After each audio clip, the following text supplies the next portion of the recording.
नमस्कार. Indian news मध्ये आपले स्वागत आहे.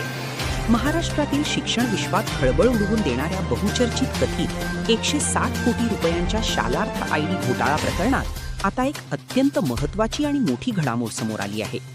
नाशिक पोलिसांच्या विशेष तपास पथकाने म्हणजेच SITने शिक्षण संस्थाचालक आणि भाजप पदाधिकारी संजय गरुड यांना अटक केली आहे. पोलिसांनी त्यांना न्यायालयात हजर केले असून या प्रकरणाचा पुढील तपास अत्यंत वेगाने सुरू आहे. तपास यंत्रणांनी दिलेल्या माहितीनुसार शालार्थ प्रणालीमध्ये कथित बनावट नोंदी तयार करून शासनाची कोट्यवधी रुपयांची आर्थिक फसवणूक केल्याचा संशय आहे. या प्रकरणात सध्या विविध जिल्ह्यांतील शाळा आणि शिक्षण संस्थांशी संबंधित कागदपत्रांची कसून पडताळणी केली जात असून अनेक संशयितांची चौकशी देखील सुरू आहे.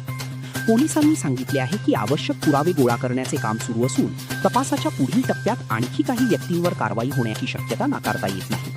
कायदेशीर नियमानुसार या प्रकरणाचा तपास अद्याप सुरू असून न्यायालयात दोष सिद्ध होईपर्यंत संबंधित संशयिताला कायद्याच्या दृष्टीने निर्दोष मानले जाते. या प्रकरणाचा अंतिम निर्णय न्यायालयच घेणार आहे. अशाच अधिकृत आणि विश्वासार्ह बातम्यांसाठी पाहत रहा इंडियन न्यूज. सत्याचा आवाज, जनतेचा विश्वास.